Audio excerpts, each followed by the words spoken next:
지금 살고 있는 집에 평생 사실 건가요? 그 생각은 적절하지 않을 수 있습니다. 어떻게든 되겠지라고 생각하지 마시고 누구나 맞이하는 노후와 은퇴를 제대로 알고 준비하세요. 이미 은퇴를 하셨다고 하더라도 아직 늦지 않았습니다. 이 영상을 주목해주세요. 무언가를 깨달은 후에는 깨닫기 전으로 절대 돌아가지 못합니다. 이 영상이 여러분의 삶에 작은 깨달음이 되어 긍정적으로 삶이 변화하기를 진심으로 바랍니다. 시청한 시간보다 큰 가치를 드리겠습니다. 그럼 시작하겠습니다. 만약 이것을 계속해서 몰랐다면 나이 먹고 크게 후회했을 것입니다. 노후에 어디에 살지 은퇴한 많은 사람들에게 조사한 결과 대부분의 사람들이 지금까지 살던 집에 그냥 살면 될 것이라고 생각하고 있었으며 일부는 노인 전용 시설에서 살고 싶다고 응답한 사람들도 있었습니다. 오늘은 노후에 새로운 집을 선택할 때 반드시 고려하셔야 할 6가지를 소개해 드리겠습니다. 첫 번째는 병원이 30분 이내에 있는 집을 선택하셔야 합니다. 가까우면 가까울수록 좋은 것이 병원이지만 특히 30분을 강조하는 이유는 우리가 기초 의료 서비스에 접근하기 위한 최단 시간이 30분이기 때문인데요. 정말 위급한 상황을 제외하고는 30분 이내에 병원에 갈 수 있으면 됩니다. 요즘 의료시설이 잘 되어 있어 지방 몇몇 곳을 제외하면 보통은 30분 이내에 병원이 있습니다. 노후의 집을 선택할 때는 병원이 가장 우선순위가 되어야 하는데요. 중년을 넘어가면서 건강에 대한 이슈가 굉장히 커지게 됩니다.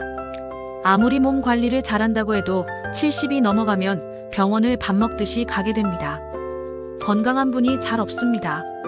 그럴 때 가벼운 병은 가까운 곳에 가서 치료를 한다고 하지만 중병이나 장기 질환들, 만성 질환들이 계속 발생하게 되면 큰 병원을 많이 이용할 수밖에 없습니다.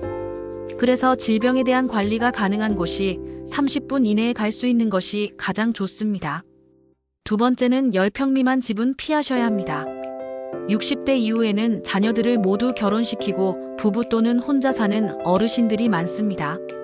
이때 무조건 작은 집으로 가야겠다는 생각에 10평 미만 집을 선택하는 경우가 많습니다. 보통 정부에서 지원하는 실버 임대주택의 경우에도 전용 8평에서 10평 정도가 많고 오피스텔의 경우에도 10평이 채 안 되는 곳이 많습니다. 그렇기 때문에 자연스럽게 부부 둘이 살거나 혼자 사는데 10평이면 충분하겠지라고 단순하게 생각하고 결정하는 경우가 많습니다. 하지만 나이가 들면 너무 좁은 집에는 살 수 없습니다.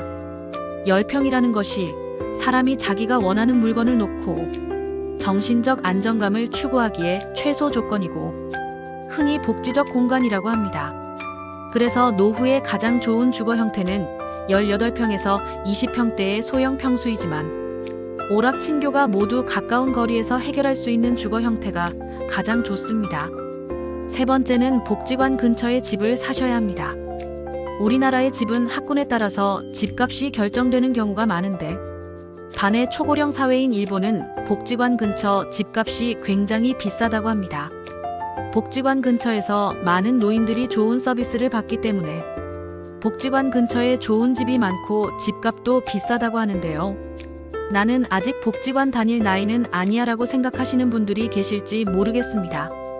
하지만 지금이야 근처에 친구들도 있고 아직 왕성하게 일하시는 분들도 계시겠지만 나이 들면 들수록 우리가 사는 곳에서 배움과 즐거움을 찾기는 힘든 것이 사실입니다. 그러다 보니 나중에는 어디에서 가장 많은 시간을 보내게 될까요? 바로 복지관입니다. 그 이유는 복지관 안에는 교육과 돌봄이 있습니다. 그뿐만 아니라 먹는 것까지 해결이 됩니다.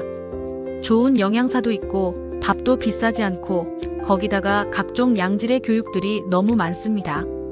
자원봉사할 것들도 있어 보람도 느낄 수 있습니다. 시설도 굉장히 좋으면서 국가가 끊임없이 지원을 하고 관리까지 하며 전문가가 수시로 와서 교육도 해줍니다. 나이 들어 이런 집결된 서비스를 받을 수 있는 곳은 복지관 말고 찾기 힘듭니다. 물론 돈이 많은 분들은 어디서 배우든 어디서 먹든 부족함이 없겠지만 우리는 그런 돈이 없습니다. 특히 요즘같이 물가가 높을 때는 문 밖을 나가기가 무서울 정도입니다. 무엇을 배워보고 싶어도 돈 걱정부터 앞서게 되는데 이럴 때 복지관이 대안이 될 수 있습니다. 그래서 노후에는 내가 즐길 수 있고 친구도 만날 수 있는 복지관 근처에 사는 것이 좋습니다. 살아가면서 반드시 필요로 하는 정보를 어떻게 영상으로 제작할지 매일매일 온종일 고민합니다.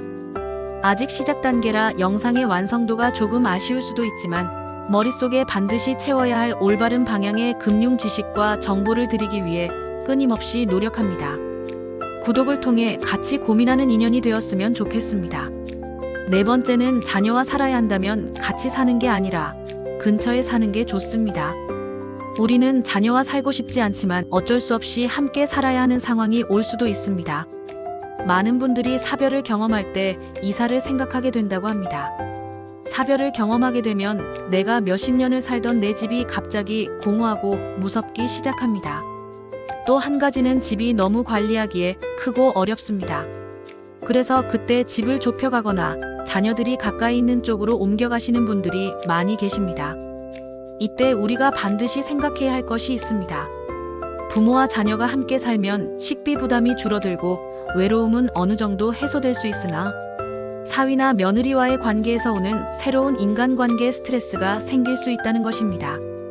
따라서 자녀와 함께 살아야 한다면 함께보다는 근처에서 사는 것이 가장 이상적입니다. 손주가 어렸을 때는 손주를 돌보는데 손을 보태거나 성장을 지켜보며 삶의 활력을 얻는 것도 좋습니다. 이렇게 자녀와는 적절한 거리를 유지하는 것이 현명하게 지내는 방법입니다. 다섯 번째는 근처에 공원이나 산책로가 있는 집이 좋습니다. 스포츠나 산책 등에 참여하는 비율이 2014년 10.2%, 2017년 16.6% 증가하여 65세 이상 시니어들의 야외활동 참여가 점차 증가하는 추세입니다. 노년기에는 늘어난 시간적 여유를 이용하여 산책이나 가볍게 운동을 할 수 있는 공원 또는 산책로가 주변에 있는 주거 환경이 좋은데요. 노년기가 되면 활동성이 떨어지고 야외 활동을 적게 하게 됩니다. 하지만 나이가 들수록 적당한 야외 활동을 하여 신체 활력을 증진해야 하는데요. 동네 주변의 산책은 신선한 공기와 자연의 아름다움을 느낄 수 있어 심혈관 건강 증진뿐만 아니라 노인 우울증 예방에도 아주 좋습니다. 여섯 번째는 노후용 집은 따로 있다입니다. 우리가 집을 소유하고 있으면 재산세, 관리비 같은 여러 가지 유지 비용이 발생하게 됩니다. 20대, 30대에 산 집이라면 30년 이상이 지난 건물이 되는데요.